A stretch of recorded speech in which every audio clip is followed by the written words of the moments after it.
अस्सलाम वालेकुम, मैं हूं इमरान आज़म और आप देख रहे हैं मेरा यूट्यूब चैनल इमरान आज़म व्यूज़। नाज़रीन, सुप्रीम कोर्ट में बेंचेज़ इख्तियारात से मुतल्लिक केस एक नए मरहले में दाखिल हो चुका है और जस्टिस मंसूर अली शाह और जस्टिस अकील अब्बासी इस केस की समाअत कर रहे हैं। इससे पहले इस केस में 2 अदालती मामलीन मुकर्रर किए गए थे, इनमें सीनियर वकील हामिद खान और मुनीर मलिक थे, लेकिन आज अदालत ने मज़ीद 2 सीनियर वकला को अदालती मावन मुकर्रर किया है। इसमें ख्वाजा हारिस और एहसन बॉन्ड शामिल हैं।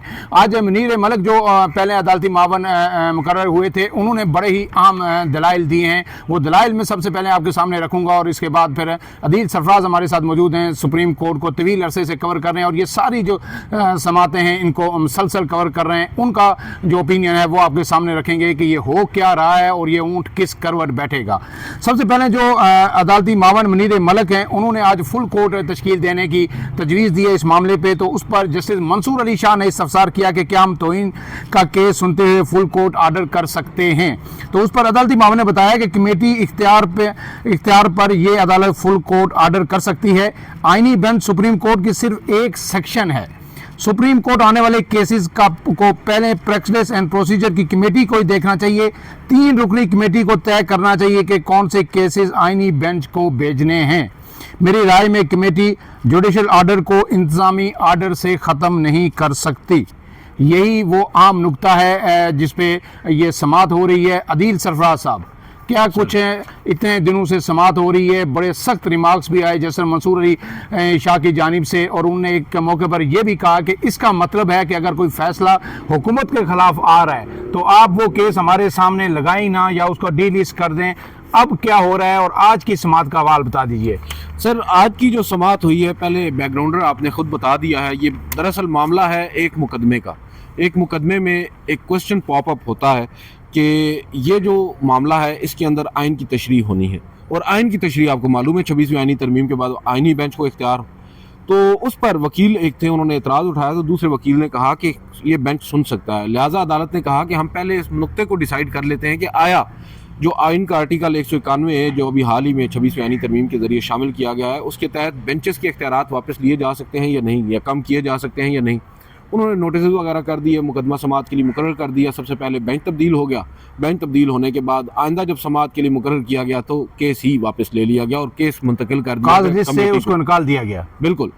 उस पर अदालत काफ़ी बरम हुई, क्योंकि ये देखें, तारीख में पहली दफ़ा हो रहा है कि एक मुकदमा ज़ेर समाअत है अदालत के अंदर, और कमेटी जो है जजेस की, जो इंतज़ामी कमेटी है, एडमिनिस्ट्रेटिव कमेटी है, वो खुद से ये फैसला करती है कि भाई इस बेंच से ये मुकदमा लेकर दूसरे बेंच में मुंतकिल कर दिया जाए, जो कि हो ही नहीं सकता। मंसूर अली शाह भी उस कमेटी का हिस्सा है। मंसूर अली शाह उस कमेटी का हिस्सा है, मगर ये उस कमेटी में बैठे नहीं थे। वर्बली इन्होंने बता दिया था, जब इन्हें कहा गया कि कमेटी की मीटिंग है, तो उन्होंने कहा कि जिस मुद्दे पर आप मीटिंग कर रहे हैं उस मुद्दे पर तो मैं फैसला दे चुका हूं, लिहाजा मुनासिब नहीं होगा कि मैं उसमें बैठूं, मेरी राय तो ऑलरेडी आ चुकी है। जस्टिस मंसूर अली शाह को भी ये अंदाज़ा नहीं था कि ये कमेटी एक जारी कर शुदा केस और जिसमें अदालती फैसला आ चुका है उसको विड्रॉ कर लेगी। उस पर वो भी काफ़ी हैरान हुए। नोटिस जहाँ कहा जाता है उस कमेटी को या चीफ जस्टिस को होने चाहिए थे तौहीन अदालत के, उन्होंने एक एडिशनल रजिस्ट्रार पर इत्तेफाक किया। अब कहानी खुलती है, जब ये एडिशनल रजिस्ट्रार को नोटिस करते हैं तौहीन अदालत का मुकदमा आगे बढ़ता है तो एक मरतबा फिर बेंच टूट जाता है। अभी आप पूछ रहे थे जस्टिस आयशा मलिक का। जस्टिस आयशा मलिक को ये जब नोटिस हो जाता है तौहीन अदालत का, उसके बाद जस्टिस आयशा मलिक को उस बेंच से निकाल दिया जाता है और 2 रुकनी बेंच बाकी रह जाता है। अब 2 रुकनी बेंच जब इसके ऊपर कार्रवाई को आगे बढ़ाता है तो गुज़िश्ता रात खबर आती है चीफ जस्टिस ऑफ पाकिस्तान या अफरीदी साहब उस एडिशनल रजिस्ट्रार को ओहदे से बर्तरफ करने का हुक्म दे देते हैं। एडिशनल रजिस्ट्रार जुडिशल जो थे, जिनके ऊपर कंटेम्प्ट की प्रोसीडिंग्स चल रही थी, उन्हें फारिग कर दिया गया ओहदे से। वजह ये नहीं बताई गई कि आपने तौहीन अदालत की है, वजह ये बताई गई कि आपने उस रेगुलर बेंच के सामने जस्टिस मंसूर अली शाह के सामने ये मुकदमा क्यों कर समाअत के लिए मुकर्रर कर दिया। उस बुनियाद पर उन्हें फारिग कर दिया। आज नज़र अब्बास साहब जो एडिशनल रजिस्ट्रार हैं वो खुद भी पेश हुए, मास्क लगाकर कमरा अदालत में रोस्टम पर आए, तो जस्टिस मंसूर अली शाह ने उनसे मुस्कुराते हुए कहा कि देखें, अब तो आपके साथ भी बहुत कुछ हो गया है, हम तो इस तरफ नहीं जा रहे थे, हम तो खाली इस मुकदमे को देखना चाह रहे थे। चलें, बहरहाल जो कुछ आपके साथ हुआ है आपने वो सब किया भी है या नहीं किया ये तो पता चलेगा, आप अपना तहरीरी जवाब दे दें। अब तहरीरी जवाब का उन्हें कहाँ से ख्याल आया? आज attorney general for Pakistan Mansoor Usman Awan साहब पेश हुए। उन्होंने आते ही सबसे पहले तो इस बेंच के जो इख्तियारात महदूद होने की बात है उस पर जोर दिया। उन्होंने कहा कि आप एक कंटेम्प्ट की प्रोसीडिंग्स लेकर चल रहे हैं और जो कंटेम्प्ट का लॉ है उसकी कुछ लिमिटेशंस हैं। आप इसमें कंटेम्प्ट की ही प्रोसीडिंग्स कर सकते हैं, इसमें किसी और क्वेश्चन ऑफ लॉ को एड्रेस नहीं कर सकते। उस पर जस्टिस मंसूर अली शाह ने कहा कि बिल्कुल आपकी बात दुरुस्त है, लेकिन यहाँ पर बात यह है कि जो आपने डिफेंस लिया है, आपसे मुराद जो आपके एडिशनल रजिस्ट्रार जिनके खिलाफ तौहीन अदालत की कार्रवाई चल रही है उनकी जगह कल पेश हुए हैं रजिस्ट्रार सुप्रीम कोर्ट, और उन्होंने डिफेंस में ये कहा है कि कमेटी का फैसला था। तो अब उस बुनियाद पर हम ये सवाल पूछ रहे हैं, हम अदालती मुआवनीन भी मुकर्रर कर रहे हैं कि आया कमेटी एक बेंच से जब मुकदमात जो चल रहा है जो मुकदमा उससे वापस ले सकती है या नहीं, इसके ऊपर हम आपको भी नोटिस कर रहे हैं, आपसे हम मुआवनत तलब कर रहे हैं। हमने 2 अदालती मुआवनीन मुकर्रर किए हैं। जब उन्होंने मुआवनीन की बात की तो अटॉर्नी जनरल ने कहा कि जिन मुआवनीन को आपने मुकर्रर किया है गो के बड़े सीनियर जय्यद वकला हैं, हामिद खान साहब और मुनीर मलिक साहब, मगर फिर ये भी देखना होगा कि ये वो वकला हैं जिन्होंने वायरीज ऑफ द 26th अमेंडमेंट को चैलेंज भी कर रखा है वन वे और दी अदर।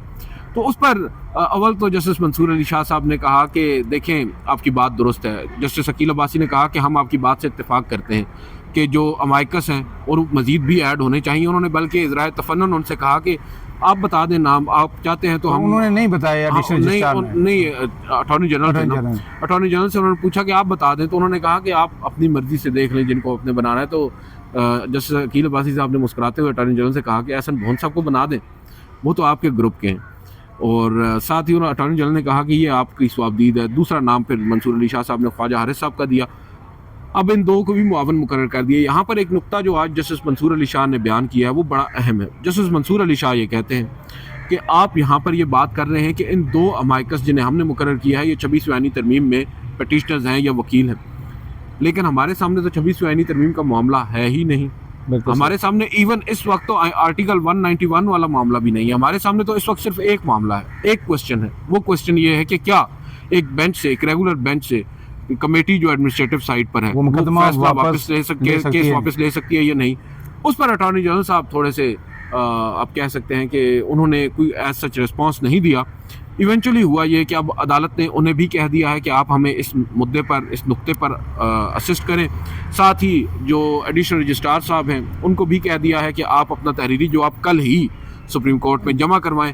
और फिर जो अदालती मुआवनीन हैं उन्हें अदालत ने मुख्तसरन सुना। बिलखसूस मुनीर मलिक साहब का भी आप बता रहे थे, उन्होंने बड़े मुदल्लल और बड़े अहम जो आर्गूमेंट्स हैं वो पेश किए हैं, बड़े मुख्तसर भी थे। उन्होंने कहा कि 2-3 बुनियादी चीज़ें मैं बता देता हूँ। उन्होंने कहा कि सबसे पहले तो एक एडमिनिस्ट्रेटिव ऑर्डर के ज़रिए जुडिशल ऑर्डर को अनडू नहीं किया जा सकता।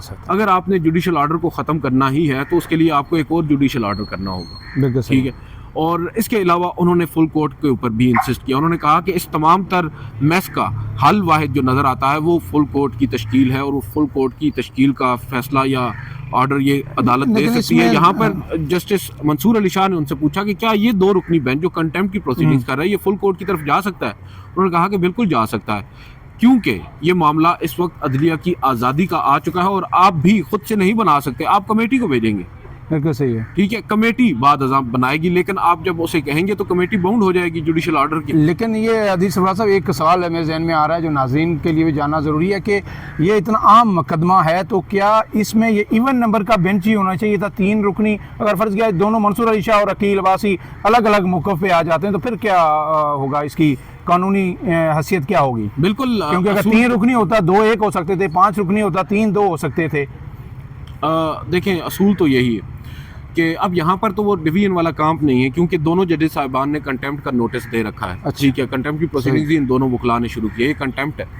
जहाँ तक ताल्लुक है आपकी उस बात का, तो मैं इस बात से एग्री करता हूँ कि बेंच कम अज़ कम ये ऑड नंबर्स में होना चाहिए। पहले 3 रुकनी बेंच था, वो ही रहता। अगर आपने जस्टिस आयशा मलिक की कुछ ऑब्जर्वेशंस को देखकर आपने ये तय किया कि उन्हें इस बेंच में नहीं बिठाना तो किसी और को बिठा देते, मगर 3 जजेस का होना लाजमी था। बहरहाल 3 जजेस के बगैर भी 2 जजेस साहिबान काफ़ी भारी पड़ रहे हैं, और वो तो ये भी कह रहे हैं आज भी इज़राए तफन्नुन के हमें तो ये नहीं मालूम कि हमारा फेट क्या है। कल हम अगर हुकूमत के ख़िलाफ़ ऑब्जर्वेशन दें तो पता चले हमें भी बेंच से निकाल दिया जाए। अब इससे बड़ी क्या सर बात होगी सुप्रीम कोर्ट पे, चीफ जस्टिस ऑफ पाकिस्तान पे। चीफ जस्टिस ऑफ पाकिस्तान को बज़ाहिर कुछ फील नहीं हो रहा, उन्हें एहसास इस बात का नहीं हो रहा कि उनके इस तमाम तर जो हरकत व सकनात हैं उनसे उनका अपना इदारा कमज़ोर हो रहा है जिसके वो इस वक्त ऊपर बैठे हुए हैं। तो आखिरी सवाल कि जो ख़त लिखा था चीफ जस्टिस को भी लिखा था और जस्टिस अमीनुद्दीन जो आईनी बेंच के सरबराह हैं, उनको भी लिखा था, उसका कोई जवाब आया? क्या हुआ? जी सर, आया ना, बड़ा ज़बरदस्त जवाब आया। क्या जवाब आया? कल उन्होंने एडिशनल रजिस्ट्रार को फारिग कर दी। जी, अदील सरफराज साहब का तज़किया आपने सुना कि एडिशनल रजिस्ट्रार साहब को भी फारग कर दिया जो उस ख़त के जवाब में। तो नाज़रीन, मुख्तसर बात ये है कि ये जो इससे पहले आपको पता है कि सियासतदान जो है अपने हाथ काट के जो है इस्टेब्लिशमेंट के आगे रख देते हैं, लेकिन इस दफ़ा ये हुआ कि जो अदलिया जो है उसने अपने हाथ और पाँव दोनों काट के 26वीं आईनी तरमीम के सूरत में सियासतदानों के आगे रखती हैं। अब ये एक लूड़ी लंगड़ी किस्म की अदलिया है जिसको जब चाहे बेंच तब्दील किए जाते हैं, बेंच जजेस को निकाल दिया जाता है और फिर जो केस लगेगा कि जी हुकूमत के ख़िलाफ़ आने वाला है उसमें बेंच ही अलग हटा दिया जाएगा या तब्दील कर दिया जाएगा। तो ये बड़ा ही यानी लम्हाई फ़िक्रिया है, इस पर हम सबको सोचने की भी ज़रूरत है और खुलकर बात करने की भी ज़रूरत है। फ़िलहाल के लिए इतना ही। अपने मेज़बान इमरान आज़म को इजाज़त दीजिए। अल्लाह हाफ़िज़।